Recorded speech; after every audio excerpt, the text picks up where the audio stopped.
Okay, good afternoon everyone and welcome to the webinar. Today we will be talking about intellectual property and technology transfer, tools and strategies to promote SME innovation and entrepreneurship. Today I'm glad to have by my side Mr. Cesar Paraga, Professor Cesar Paraga, if I may. He works at the Competitiveness, Innovation and Technology section of the Department of Economic Development here at the Organization of American States. This session will cover some of the main issues, opportunities, and challenges that small and medium enterprises face when using intellectual property tools. It will also address key strategies to benefit from technology transfer opportunities, building on partnerships and collaboration with research centers, universities, and SME support centers. So just to tell you a little bit about the general dynamic of the webinar, we will give the word right now to Mr. Cesar Paraga. He will present everything he will share with us today, and we will have towards the end of the session a short Q&A. So please, you can type down your questions on the questions tab, or if you have a working microphone, you can either push the raised hand button and I can unmute your microphone. Just make sure that your microphone is working. If not, you can always type down the question and I will read it to Mr. Paraga once I receive that. So welcome everyone. I will give the floor right now to Mr. Cesar Paraga, and maybe he can introduce himself and talk a little bit about his previous experience before he begins the presentation. Thank you so much. Yes, I've been working on intellectual property in different contexts. One of them was at a more transactional level. That my background is I'm also an attorney, and my specialization is on intellectual property. But then from the policy perspective, intellectual property is an integral element of how the economy works today. The economy in the world, and this applies to both developed and developing countries, poor and rich countries. It's also important for small producers. It's also important for small companies, whether they are really connected to technology or they deal with agriculture, services, investment around the region. So it's basically the new way the economics work around the world, and we're going to talk a little bit about that. But then how do you bring all these ideas that are determining how companies are growing and building opportunity around the world to small businesses? And I think that's part of the challenge today that small businesses face when you're starting a company or you have a small company that is trying to connect with this world economy or global value chains. How do you build your own niche, and how do you work around the challenges of using intellectual property and identifying what the opportunities are for you as a company? So we'll try to talk a little bit of policy, a little bit of trends, and a little bit of tools and strategies. So that would be the menu for this hour, and feel free to send your questions through the chat or just raise your hand if any of you have any question or comment. I'll try to address them. So to change the slides, can you go ahead? Okay, we can continue. Maybe I can take the mouse. And it should work like that. Okay, so the first trend that I was already mentioning is that in the world economy today, there's a high development of goods and services that have a technology component.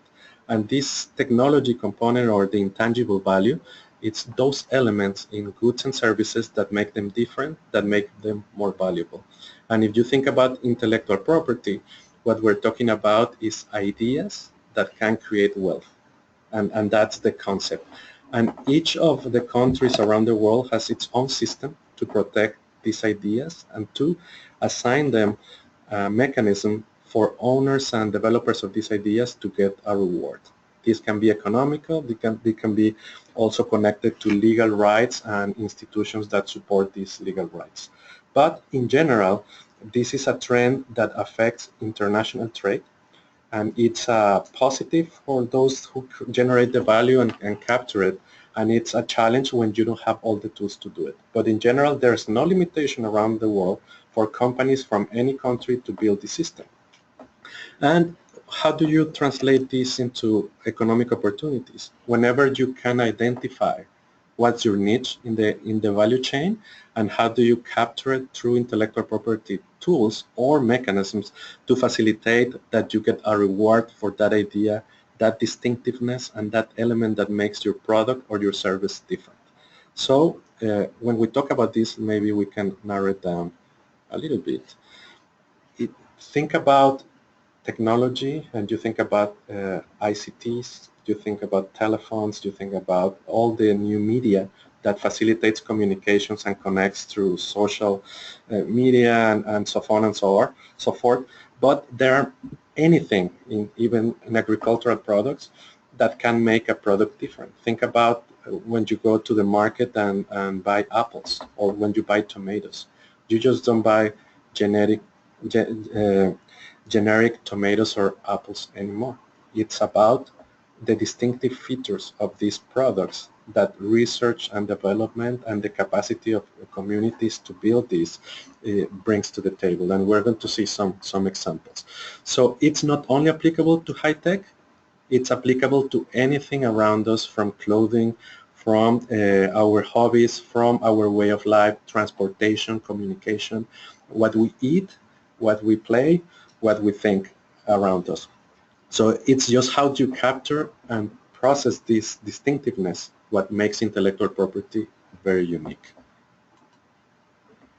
So when we think about SMEs in the region, think about Caribbean diversity and history, think about indigenous population, weather, the climate and the people and how people live, how they have lived through generations. All that is value. Like consumers today and societies in general value what makes people different and unique and what's culturally important for the region. And that has an economic value if you use intellectual property. So that's something that I wanted to highlight, that is not only about pure technology per se, but it brings together so many elements that you can consider distinctive, different, that identify a product, a community, or the history of a society.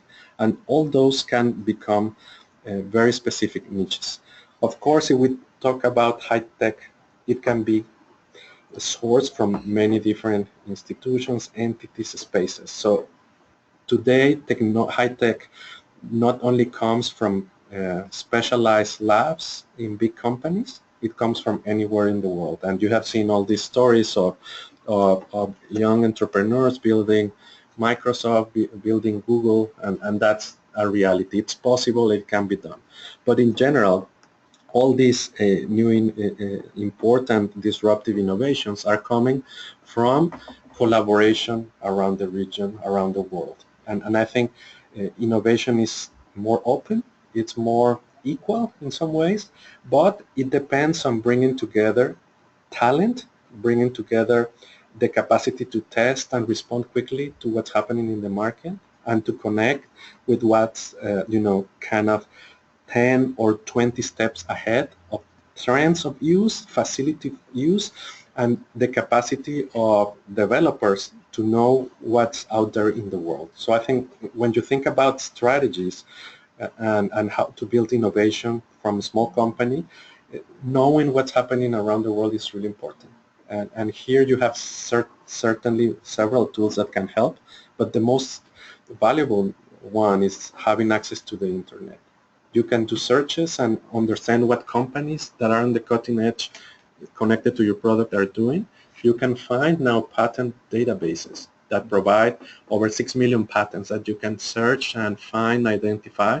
If what you are doing is already being done around the world, if there's a product, you can find it. If there's somebody who's an expert on this, you can find it. If you can go more technical, you can go to different entities that provide intellectual property registration and services in your countries and do a search with that databases there and get some help, at least on the initial steps. Once you can become an expert on any field around the world just using the information that is publicly available and connecting to what's trending and happening online, so you can find where the most innovative things are happening.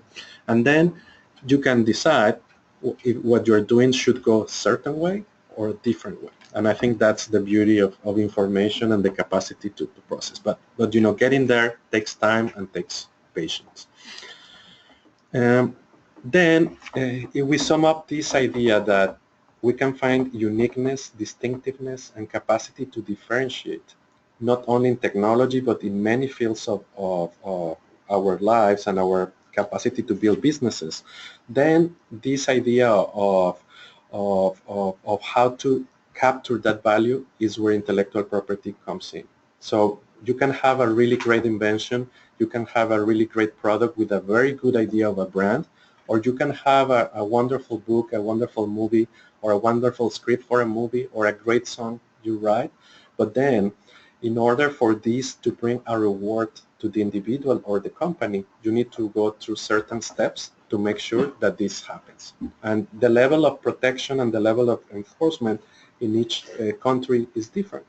But one important aspect of intellectual property is to think that this is a global, worldwide system. It's global because you can have access to protection in many countries. The more countries you try to get protection, at least in terms of patents and trademarks, it's going to be more expensive. But if you don't think globally, it's very hard to really find your niche locally because all the economies are connected. So whatever makes you different, you have to find a way to protect it and to make sure that this protection it's connected to what's happening in the world. Because if you protect something that you think is really valuable, but is not that really valuable when you see that a lot of people are doing the same, or it's a lot cheaper somewhere else, or it's a lot easier to obtain in from other sources, then maybe you are doing a disservice to your own work and your own investment in your company or in your activity that you want to build. So it's important to know what's out there, and then once you figure out what's different about what you're doing is what's the best way to protect it. So we're going to talk a little bit about the different forms of intellectual property. They are very different, and just wanted to emphasize that you have to think globally, but then you have to protect in each country. So you cannot get nowadays a patent by applying in one country in 20 countries or in all the Americas for that matter. You have to figure out what's the best market for your product, if it's domestic, if it's international, and then figure out a strategy with support or at least with the concept that you are going to need to protect in some other markets if necessary. And the same with trademarks. In the case of copyright, we're talking about more works of art. That's the term of art that's used, but think about music, think about songs, think about books, think about software in some countries, think about designs that could be protected with copyright. That system is automatic. All the countries of the Americas, except for the Bahamas, are members of the WTO.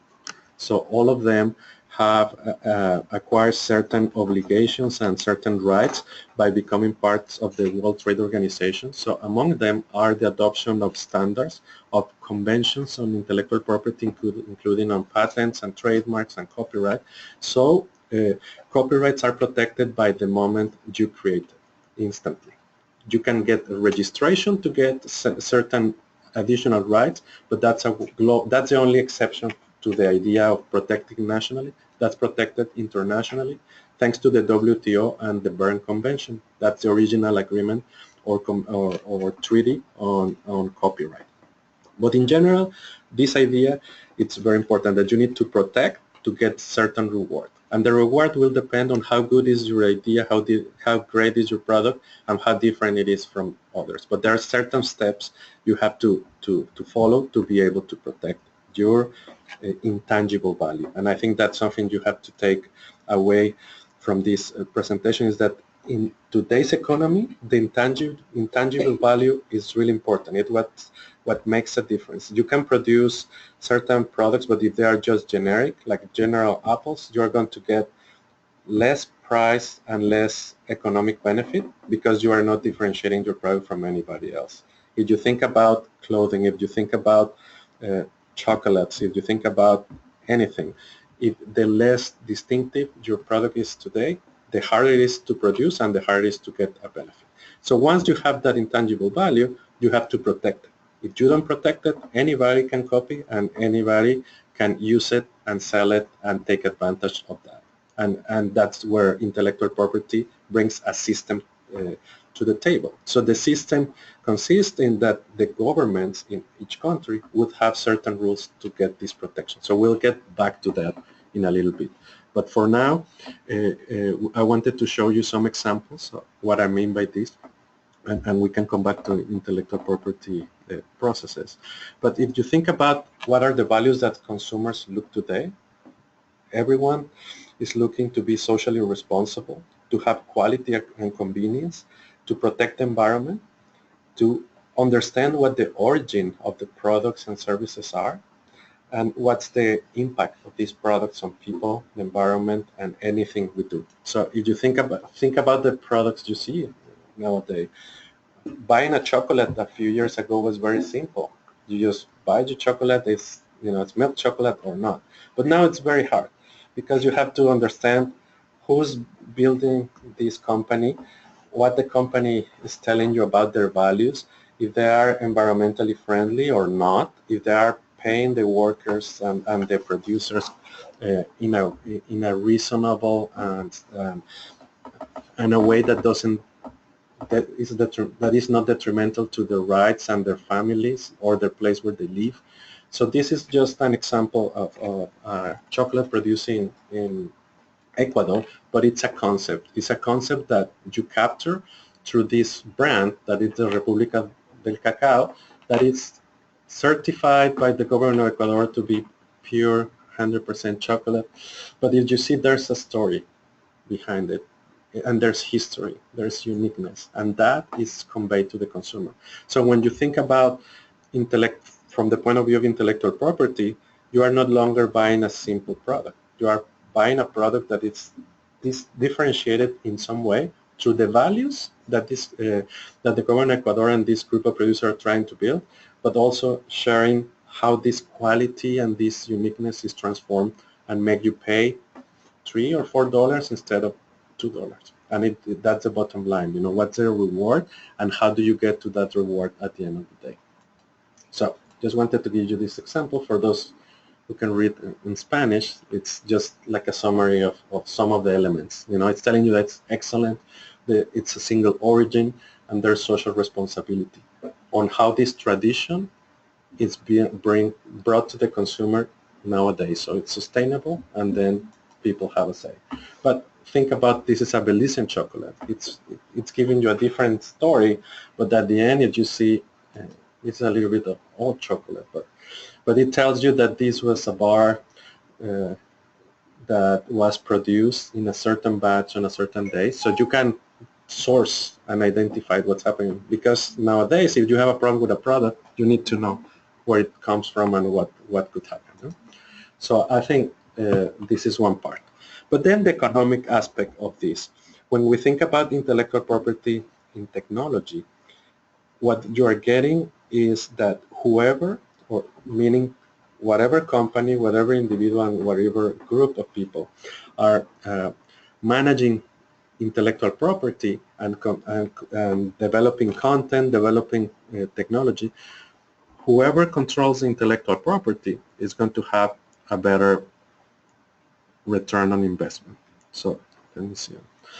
This is a breakdown of the different values of the iPod. This is a little bit dated, but it still tells you that the different products that Apple develops, the margin and the capacity of Apple to control the full value chain gives them the largest share of the value of the actual product. So there are great businesses that are suppliers, and there are a lot of businesses that are, selling the distribution and retail for Apple, but Apple gets the most out of it because they control it. If you see trade statistics, you'll see that most of the iPhones come from China because they are exported and assembled there, but they are designed in the United States, and Apple has the largest benefit here in the United States. There's a big debate around the world on how these manufacturing processes affect innovation and how they are desirable in your own homeland or not.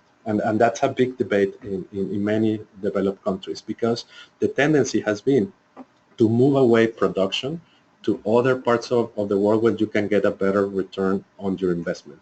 But nowadays, there's a big change in certain industries, especially the most advanced, where this idea of having a cluster of people working around you who are experts and can give you immediate feedback on how the product is coming along, if there's a better way to do it, if there's a faster way to do it. This feedback is really important for businesses, small and large, because manufacturing on site can give you answers that are miles away or days away, even if you have internet or the capacity to connect through video conference to get this feedback immediately. So let's go back a little bit from the point of view of small companies. I wanted to give you these 2 points: values with an example, and an example who captures this value through intellectual property. So let me see if I can go back. I'm playing with this mouse.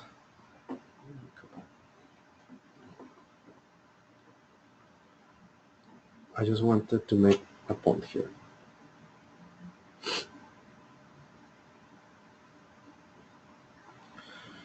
What's happening mostly in most SMEs is that we haven't been able to capture the value in all instances. And the producers generally, particularly in agriculture, receive a smaller share of this value chain.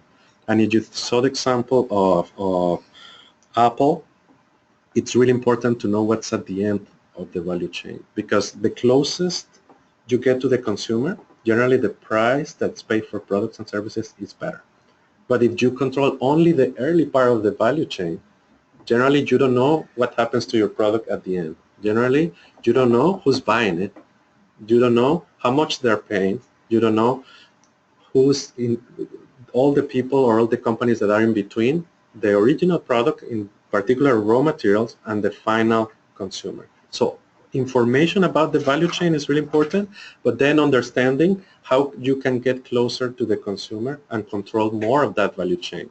And by using intellectual property tools, you can move closer to the gate and the final consumer, and that brings a lot of economic benefit, but also more control over the future of a business or an endeavor at a community level. So I think that's really one of the important messages, that intellectual property can help moving you closer to the consumer and moving you closer to where the highest reward may be. So let's talk a little bit about protection of intellectual property. As I mentioned, all countries of the Americas and all developing countries around the world, for that matter, started a process of adopting intellectual property rules at the global level in the year 2000. That's when the WTO became fully implemented in terms of intellectual property in all developing countries. Ever since the year 2000, countries have been able to update their laws, but the biggest challenge is how to update your institutions and your capacities as a country to develop forms of using intellectual property. It was not culturally there, and it was not necessarily taught at universities. It was not built in chambers of commerce, or it was not part of the support system that small businesses and businesses in general receive in their own countries. So it has been a big effort for developing countries to find those topics where countries can have a competitive or comparative advantage, meaning where am I different, where am I better? And I cannot compete in price, I cannot compete in quantity. Imagine producing chocolates from Grenada or from Belize. You cannot produce as many to make it really cheap for a lot of people to buy it. So you have to really rely on what's different about Belize, what's different about your product, how you're going to present that product to the consumers, either if it's for people coming to your country as tourists or for people buying this in a store miles away and thinking, why should I buy this product from Belize? What is it different? How is it valuable? How it's good? How is it great? So I think that's a big question. How do we do this? So in general, I think in terms of SMEs, there has been a division between two kinds of small businesses. those businesses that are smaller and can do maybe this value capture through what's different at the local level, and the high impact SMEs. Those that are connected to technology are great ideas, but that they need a support system.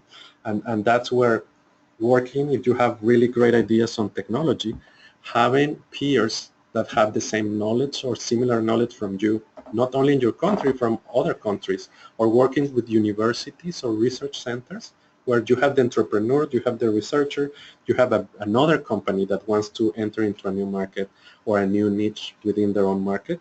Working together is really important. And that's one of the lessons of the last few years, is that you cannot be an isolated company, large or small, and be successful in today's economy. You can have a great idea, but if you don't have the connections, the network, the talent around you to do different things, that's required now. But the good news is that we have the internet.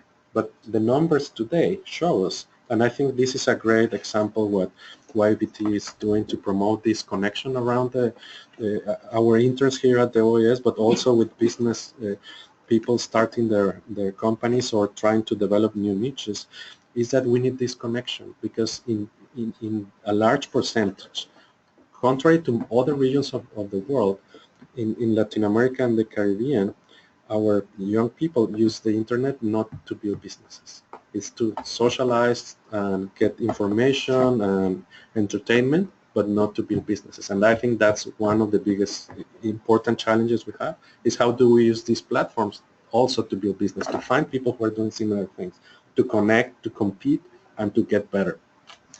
And the technology transfer here is also important, because technology transfer is done from expert to expert, from young entrepreneur to young entrepreneur, but you need a certain set of protections and rules on how to do that. So for instance, if you have a great entrepreneur dealing with a new wireless mouse or a new app for the telephone, and they want to connect with other people doing the same, you have to take steps to protect what you're doing, but be open about building something together. So talking about rules and talking about how do we collaborate is really important from the beginning, because I don't know if you had the opportunity to see the movie about Facebook.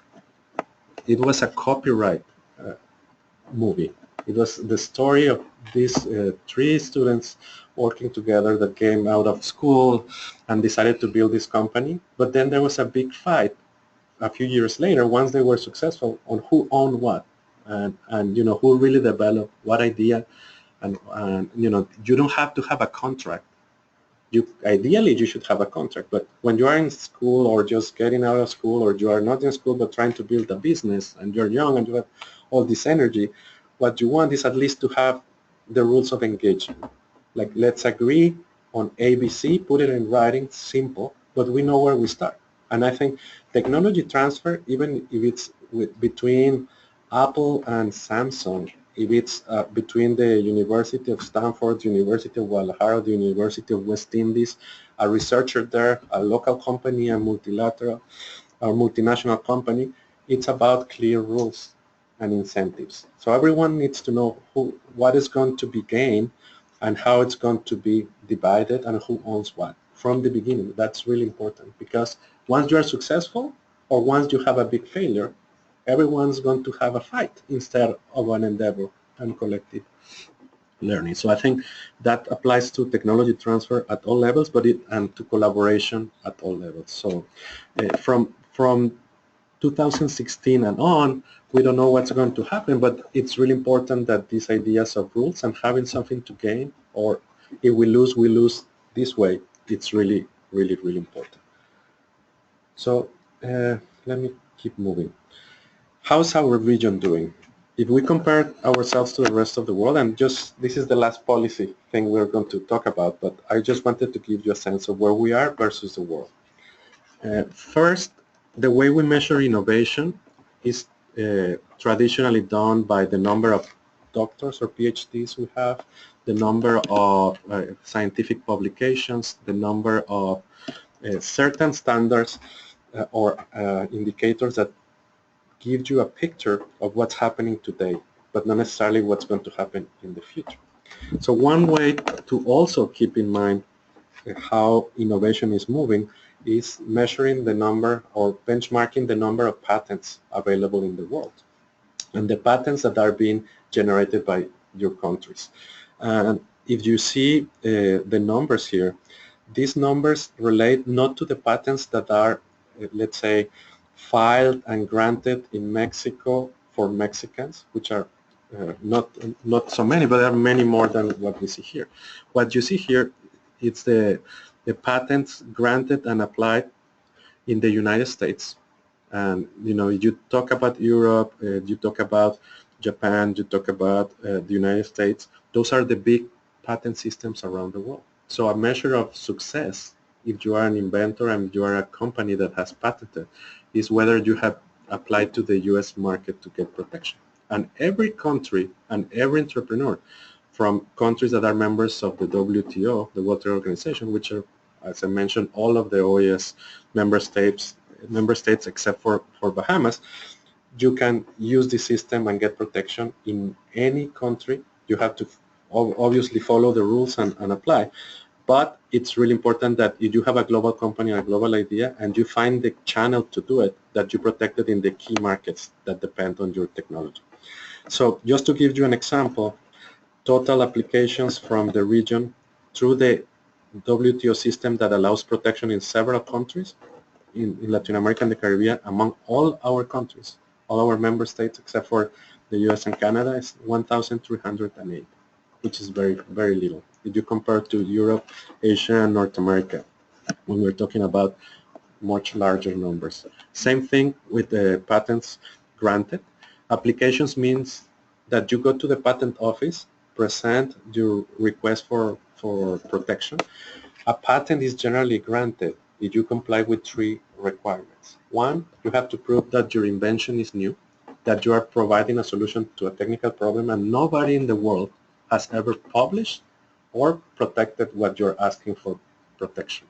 That means if somebody published it in a scientist in a journal published it 1 or 2 years ago, you cannot protect it. If somebody is selling something like this new mouse already in Brazil, and you go to Mexico and apply, the patent officer in Mexico is going to say, no, this is in the market in Brazil. You cannot get protection. So it's a global standard that you have to prove that it's new. Then, if I'm an expert on mouse and I work at the patent office, I have to review that your patent application complies with the requirement that it has to have an inventive step, meaning that for someone who's an expert in the field, this is not an obvious elaboration, meaning that if you have a pen that has one clip, if you add a second clip, you are not adding something of value to that. So that means this is too obvious, it doesn't serve any other purpose, and it doesn't merit protection. And then it has to have an industrial applicability or utility, depending on the country where you apply. But you have to comply with these three requirements around the world. And then you have to disclose how your invention works.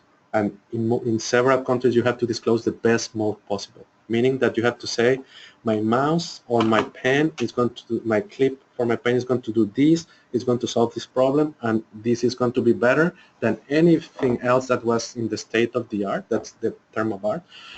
Everything existed and is documented in products or magazines or scientific journals or patent databases around the world.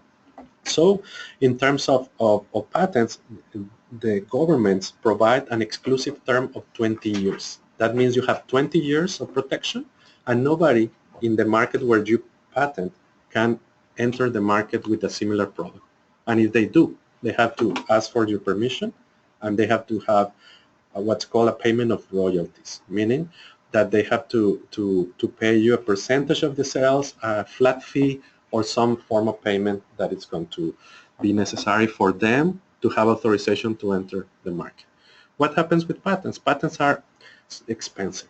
So it's a system that gives you great protection, but it's expensive. So if you are a small business, chances are that you may have to start with your local market, and within that, you have a year to file patent protection around the world. You have 1 full year after your initial, what's called priority date, and then you can probably test if your product or your idea that is transformed into a solution or a process is really, really valuable, and you can get some funding to look for this protection around the world. Small companies also have different outlets. Now there are competitions in the region. There are services in certain countries that provide some funding to obtain patent protection in country or internationally. So there are some outlets, some opportunities, and if anyone is interested, we can give you a sense of where these opportunities are depending on the country of origin. But it's an important right. It's more cumbersome. Sometimes it can take 2 or 3 years to obtain patent protection, but in general, in most developed markets, you have the capacity to negotiate and assess whether your patent should be protected or not, or continue with the process if you're going to have a market and some important reward for your invention. So if you think about the trend, we talk about high-tech exports and how this is very important for the world economy, you'll see that the number of patents also reflect the number of income you're generating around the world. And I think the high-tech export is in general, remember the example of the iPhone that we mentioned. Maybe it's coming from China to all the countries if you see the trade statistics, but you know that whoever is developing the most benefit is the company that controls the intellectual property and controls the royalties that are generated by it. So if you see the difference in terms of high-tech exports, you have it's in US million dollars. 1 million is 1 billion or 1 billion 12 million for Asia. But if you go back to the royalties at the lower screen, you'll see that it's North America who has the largest number here. So that gives you a sense of what's the product in terms of exports and what's the benefit in terms of royalty. And it's the same as the chocolate. It's the same as the apple. It's the same as the tomato. It's just in a larger scale and a bigger scale here.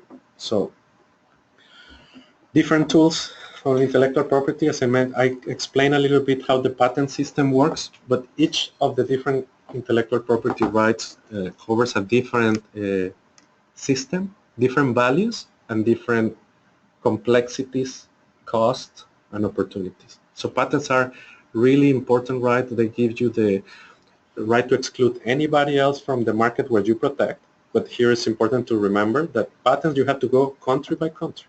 So if you want a patent in Canada, you have to apply to the PCT, which is the international agreement that doesn't allow you to protect in other countries, but facilitates protection. So you can get a patent in Canada, but then if you want one in Brazil, you have to apply for that. And it's possible that in some countries you get a patent, and it's possible in other countries you don't get it.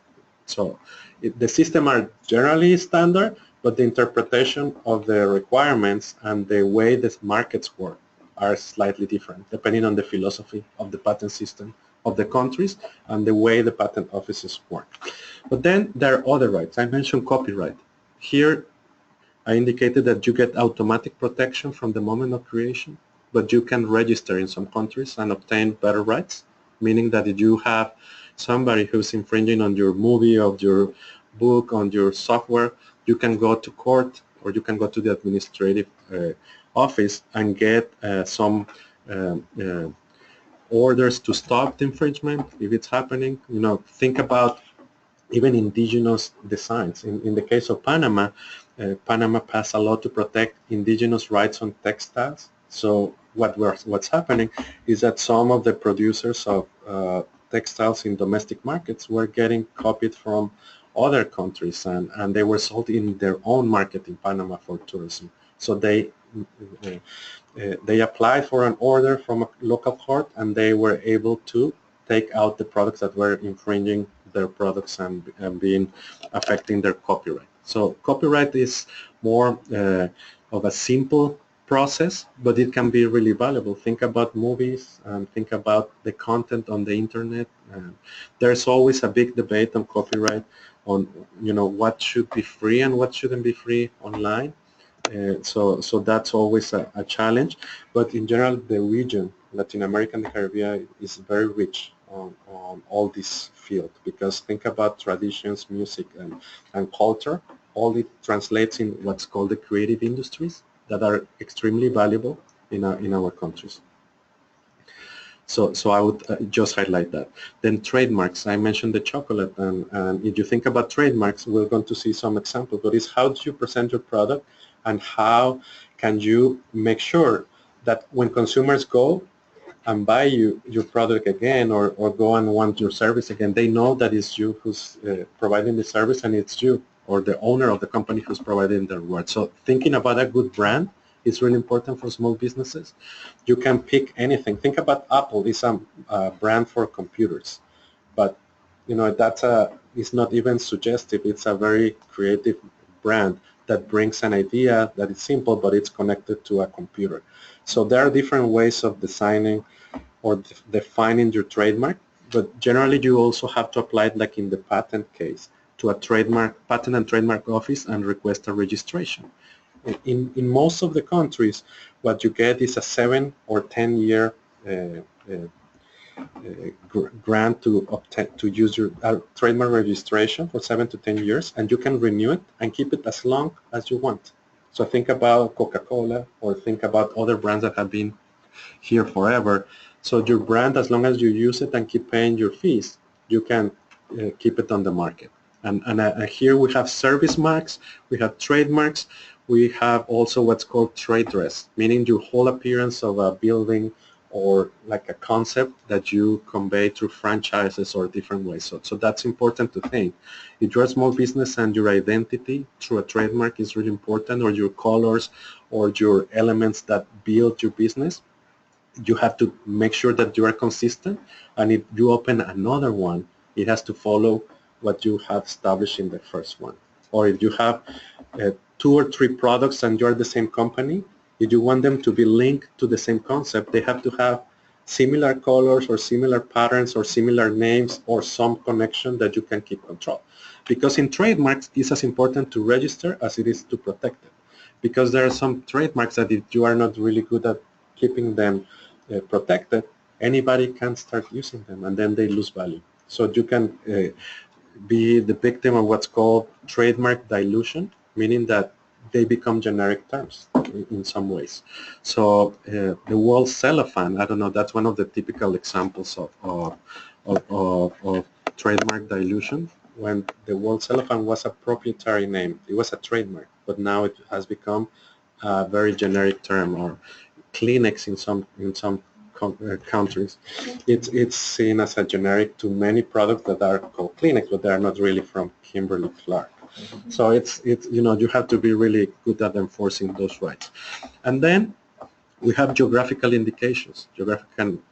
Well, I forget that I cannot ask questions, but if you think about geographical indications, think about trademarks, distinguishing your product and preventing consumers from being confused. That's the essential value in trademarks, and add the local component, meaning that it's a product or a service that comes from a particular region and it has special attributes based on the climate, the people, the traditions, the community. So that one example is tequila, champagne. There are different products, particularly in Europe, is very strong about building geographical indications, which is a generic, big, larger term that has been adopted at the World Trade Organization. But when we translate that into European terms, we're talking about appellations of origin. And you saw the case of Cacao Arriba in Ecuador. That's more a collective brand where producers own the brand, but they use it together. And it means that you need to keep the quality, but you have the aggregated value of having everyone enforcing your brand and bring it to a larger market, but also bring in more values and more elements. So there are different ways you can use trademarks, appellations of origin, and collective brands, but they all mean the same. It's a product identity that you have an intrinsic value and you have to protect and bring something to the table. So we'll see some examples.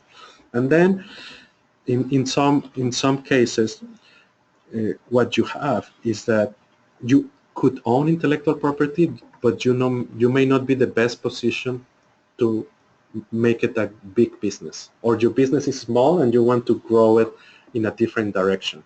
So there are different business tools that you can use to advance intellectual property in the market, because sometimes the most valuable thing of your business may not be what you own in terms of the building, the product, or the capacity to produce, but it may be the brand. As you, I don't know if you are familiar with this concept, but intellectual property, just like real estate or your car, can be transferred and sold, and it's in the today's economy, it's a really big asset. Recently, the estate of Michael Jackson, and this is Michael Jackson, the singer from the 70s and 80s. I know I'm not as young anymore, but Michael Jackson created a big business on owning intellectual property, not only for his music, but he bought the rights of music over certain other big singers or writers, the Beatles. So he bought the rights over the Beatles library, meaning that the copyright owned by the Beatles was transferred and sold at some point in their existence, because copyright gives you, depending on the country, the rights for the life of the author plus 50, 70, or 100 years. So that means that if Disney owned Mickey Mouse, or think about Cinderella, Cinderella was protected by Disney or by Mr. Disney for his life plus a number of years. So all those years are economic rights that can be transferred. So when you transfer them completely, that's a full transfer. If you have a product that you want to authorize different people to use and build businesses, those are called licenses. You can have an exclusive license where you give all your rights to one person, or you can have non-exclusive licenses, meaning that I have a franchise of balloons, and they're very colorful and they serve like a very happy present for birthdays, or think those edible arrangements. I have a brand, and then I authorize 500 people in 500 different cities to do it. Those are economic rights, and those are licenses, because I'm allowing a lot of people to do the same business, but they're paying me a percentage. Think about Subway. Think about Five Guys. Think about those are franchises and their rights, and whoever wants to enter into that business, they pay a fee, and the term of the contract is called a license. And in this case, it's a non-exclusive license because there are more. So in this case, Michael Jackson got the rights over the library of the Beatles, and Michael Jackson died, but his rights continued to be part of his estate. So his estate recently sold those rights for, I think, $100 million. So if you think about it, it's a really valuable thing to have, but it's through these business tools that you don't have to even keep singing. The Beatles are not around, but these rights are important. And the way you deal with them is a business strategy, because Michael Jackson bought them many years ago, and he was betting that this would be more valuable in some time. But it's the same with small businesses. If you think about a very good song you write, or if you think about a very good product like coconut water, that maybe is very trendy now, but it wasn't trendy 10 years ago. But you want to start a business, and then when you come to the moment where you have to get either more funding, more partners, or more, or how to bring it to a different scale, or you need to accelerate the development, because there are many people entering the market, what you need then is a decision. A decision to see, I have these rights, how do I protect them really well? But now I have to build a different business, and this business is being very successful, or is being mildly successful, or I think it's going to be successful in 5 or 10 years. What's the best way to negotiate and find ways to do it? Because the most valuable thing I have, it's my ideas, my concept, or my prototype. And how do I build that in a right? And generally, that's where we talk about business tools for intellectual property. And then marketing tools, it's a complement, and I'm sure you are all more familiar with that than I am. So it's just how you dress this in a way that it's appealing for consumers, and that you use the most up-to-date tools online and offline to reach the market that's your target, social media, and so forth, so on and so forth. So that's let me check, how are we doing in time? I don't know if there's any questions. If you'd like, we can leave the questions towards the end. Just to let everyone know that's here present in the room. You can also do your questions here. So if you want to write down your questions, we'll take those afterwards. Because I think we're 55 minutes. So yeah. if I get into something else, I know it's going to take a long time. So I better take some questions here where the interest is, and then we can do a round two some other time. So I don't know if anyone has a question right now. I have a question. Okay, so talking about try to speak a little bit loudly so that people. Okay, or you can talking about patents, you mentioned 20 years of protection. Is that based on the WTO, or is it does it differ between countries? The question is whether patent protection and the 20-year term is applicable to all countries, and if the source is the WTO. So the answer is yes, the WTO mandated a 20-year term from filing, meaning that the moment you go to the patent office and present your application, that's day one of the 20 years, even if the patent is granted after 5 years or after 6 years. You count from the date you presented the application. And one important thing is that if you think about pharmaceuticals or products that are going to be consumed by people, or the environmental elements, or that come in contact with certain regulatory authorities, the fact that you get a patent doesn't mean that you can sell in the market. You still have to go and prove that whatever you are going to produce is safe and it does what it's supposed to do. Thinking about medicines or thinking about shampoo or anything. Think about revolutionary things that are going to be used by people. You have to go to an authority that would test this together with the private sector, and then at some point you'll be able to enter the market. So one of the big discussions on patents is, how the term relates to business and how this is applicable in today's world when there are some products that require a lot of time to develop. And one of the big debates in trade agreements today is what's the right level of protection when you have to go through so many steps before you can enter the market. So one of the questions I wanted to make, and maybe while I make this question, the people that are virtually participating, they can write down their questions on the questions tab, and we can maybe get one of your questions in before we continue. So if you could do that right now, that would be great. But moving on to my question, I wanted to ask, how can young entrepreneurs with limited resources do the research to check if their product or their idea is an actual innovation, or if maybe someone in China is already doing it? If they have limited resources, how can they accomplish this when they're applying for a patent? Yes, I think the internet is the best source, at least as a first door of entry. When you have limited resources, it's just having access to information is really valuable. So one thing is to look in the different web browsers and search first on your field of expertise or the field of your business concentration. Understand what other businesses, large and small, are doing around the world.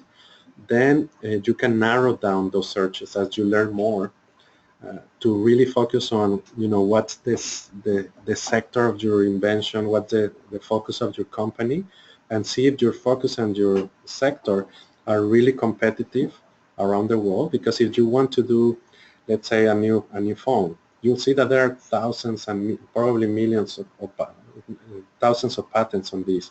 So maybe your challenge is going to be so great that you have to be the best of the best, and that creates a lot of elements against you. You can get there, but maybe my suggestion would be to try to narrow down your searches and your focus on things that you are really good at, and when you see that the competitive landscape is not as crowded as it is in certain fields. So I think one is to look online for information about companies and sectors and narrow it down.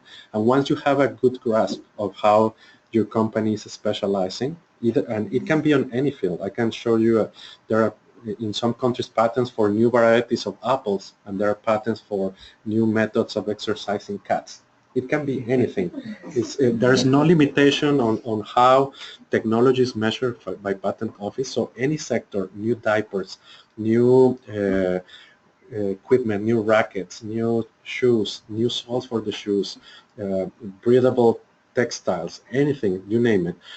Everything is protected in some way. So looking at patent databases, there's even a Google patent database that is not the most exact, but it's a very good way to start. You can get into the patents, search by product in a very simple term, and then you can read some of these patents, read the description of the invention, read who's the inventor, read what year was invented, and there's always a cross-reference from the newer patents to the older patents. So you can see if there's some Señor Phillips or Señor González or Señora Medina that it's inventing these things, and it's based in Sao Paulo University, of the West Indies University, of Stanford, or Minnesota. You know that that university and that person are experts in that field. Then you can go back and look for more information about them, what kind of publications they have, what kind of companies they work with, if they're in boards of certain companies.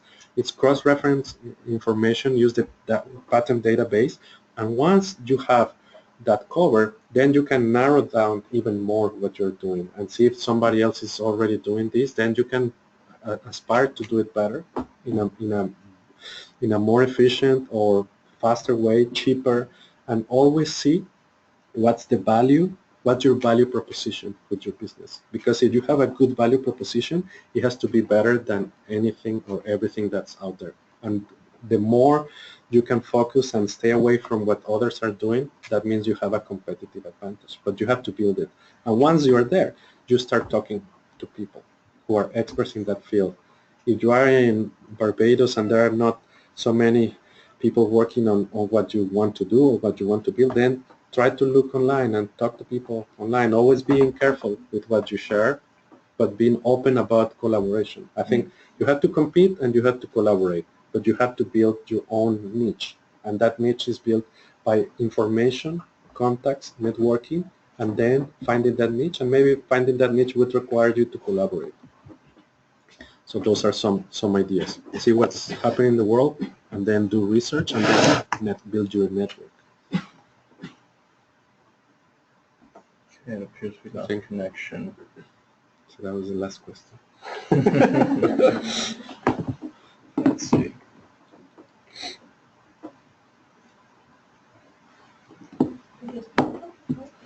No, except.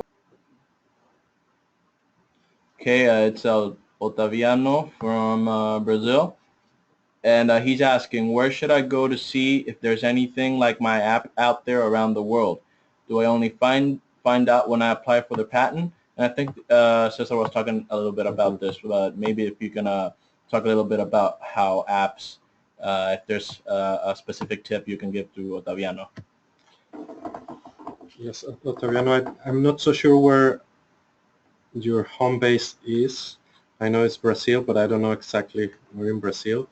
But INPI in Brazil has their headquarters in Rio. I know they have a few regional offices in Brazil, but one recommendation is to go and check their database and see some of the patent centers. Another option is to work with a local university that has some capacity in the field you are specializing, and try to see if they can help you search some of this information. And just to compare your notes and what you are able to find individually, it's always good to talk to someone who's also expert in the field or the areas where you want to specialize in terms of your app. In case of apps, not all the apps are protectable or protected by intellectual property through patents. So I think that's an important distinction to make, because in general apps are, depending on their level of complexity, but they are sold through the marketplace that mobile phones have created, or tablets. So you have to look out on what's available, but there's also different rules of engagement by the different marketplaces that are available. So be really specialized in terms to see what's the best marketplace for the kind of product you offer, and see what other apps are available and what's the best term for you in terms of, what's your business model? How do you want this app to be develop? Is it a matter of having as many users as possible? Is it a matter of getting payments per user? Do you think it's more important to get some revenue from advertising or for the sheer number of users and other applications? Is it about connection to other apps or other services? So I think it's what the niche of your app is and what the business model that you see in the future. In the case of intellectual property here, patents are not necessarily the best connection unless it's something that is really applicable to specific solutions of industry or certain elements that are very unique around the world.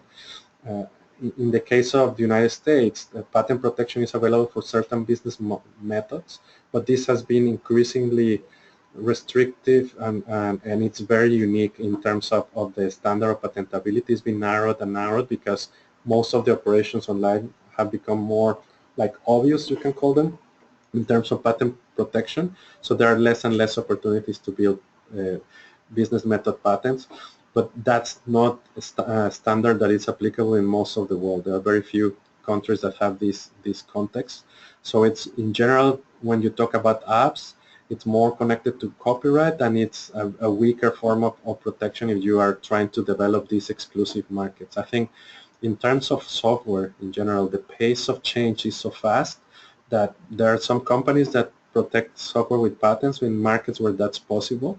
But in general, it's about building your capacity to be ahead of the rest, to have some what's called trade secrets, meaning that you keep certain coding or certain ways of building your program to yourself and to your company, and then you try to specialize on certain niches and be ahead of the curve, so to speak, by several steps or by several years. And I think the software and app market is really fast-paced. So I think the concepts and the strategy is very different. That when you think about something more scientific, that it's typically the best use of intellectual property through patents, or certain technological solutions like tools and things where patent protection will be a little bit cheaper. It's still more expensive than when you think about small businesses. So I think it's important to keep the dimensions in mind, but if something could be patentable in the medium term, it's important to start with your own country and think about the global market and who your best partners are. But in terms of apps, I think it's a different standard. So okay, great. So I think since we have some time restrictions, we can finish the presentation and then maybe see if we got one more question. Okay. No, I think I wanted to end here because if we can do another presentation some other time, because I was just going to get into more details about the different forms of intellectual property, but I think we have a good general review of them. So I think if we go into detail, we're going to, maybe leave you with the wrong impression about one of them. So I prefer to maybe have just more general questions at this point, because you can have a copy of the presentation. It just builds around what intellectual property rights are in the agreements, a little bit on patents, trademark, examples of geographical indications. And I added at the end a few slides on what the OAS is doing in terms of innovation and competitiveness connected to intellectual property, but also to invite some of the participants in the future. They want to consider these elements on collaboration. What we are trying to build is systems to connect talented people working on this, business leaders and business and entrepreneurs, to work with governments, universities, and find these niches of collaboration that sometimes are beyond the communities where we live. So just how do we build these collaborations, trying to strengthen this capacity to differentiate products and services through different tools and different strategies, but trying to build better businesses that are global and that have an impact on people. So I think I'll leave it at that, and we can reconnect depending on other questions that there may be. Right. Okay. Yeah. So I think that the Q&A we had was really good. I know we have a lot of interns here that might want to be going to lunch right now. So thank you for being here. thank you, Cesar, for the presentation, and it will be great if we can upload this so everyone can access it afterwards as well. Remember, we have recorded the session, so we'll also be uploading the session so you can review the recording and also review the PowerPoint presentation that Cesar has shared with us today. Just the last comments before we finish. I just wanted to remind you that this webinar is tied to the REACH project. The REACH project is a technical cooperation project being executed by the Inter-American Development Bank, the University of the West Indies, the World Intellectual Property Organization, Compete Caribbean, and the Young America's Business Trust. This project, the goal is to build commercialization capabilities of competitively selected Caribbean entrepreneurs and firms. So in that way, the project focuses a lot on intellectual property, and in that sense, this presentation has been great to complement the trainings we have been doing across not only the Caribbean, but also Latin America. So I would like to thank everyone who joined in online, also everyone who joined in here at the headquarters of the OAS. Once again, Professor Cesar Parga, thank you so much for being with us, and I leave you with the last comments. No, thank you very much, Jose, and the team of YBT and the partners of the project. I think it's an extremely important exercise building this capacity in the Caribbean, and I think in all Latin America in general, because the future of economic development, social development, and all their implications for communities are built on knowledge and the capacity to differentiate products in this global market. So I think the more we look back into our communities, the more opportunities we're going to find. So having the tools and the capacity and the support to make them happen, I think it's a really valuable mission for all of us. So thank you for the invitation, and I'll be happy to collaborate anytime. Thank you, sir.